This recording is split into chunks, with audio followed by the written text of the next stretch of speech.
Ayan guys, good morning, mapagpalang umaga sa lahat.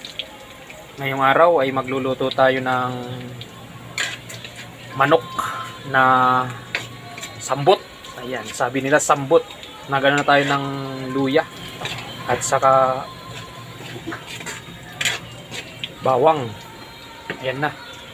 Ito guys yung pinakuluan ko na ng Sprite ang ating linulutong manok. Ayan. Pagkatapos ng luya at bawang, hindi ko na tinanggal yung balat ng bawang guys, mas masarap pa yan. Pampalasa pa. Ayan, maglagay tayo ng sibuyas. Medyo brownin natin yung ilagay natin yung sibuyas, bawang at luya. Tapos pakasunod niyan, pag brown na, ilagay na natin yung ating manok. Linagay na natin yung manok, patutos-tatustahin lang natin yung ating manok para malasang malasa dun sa tatlong ingredients natin na sibuyas, bawang at luya. Linagyan na rin natin ng toyo guys. Ayan o. Maya lagyan na natin ng sili yan para lalong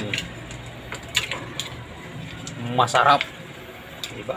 Mas masarap, maraming sili. Dahil tayong mga taga Bicol, hindi tayo pwedeng kumain ng adobong walang sili, di ba? Sa mga mahilig lang namang magsili. Pero ako talaga mahilig talaga akong magsili, kaya lalagyan natin ng maraming sili. Ayan guys, linagyan na natin ng toyo at may sili na rin. Hintayin na lang nating matuyo. Lalagyan natin ng kunting asukal para talagang medyo malasa. Linagyan na natin ng sukayan at asukal. May asim na rin yan, may kalamansi na rin guys. Ayan, sa mga gusto dyan, tara, punta kayo dito. Ayan guys, mapagpalang umaga. Ayan for today's video. Ayan, nagluto tayo ng adobong manok dahil sa ating napanalunan.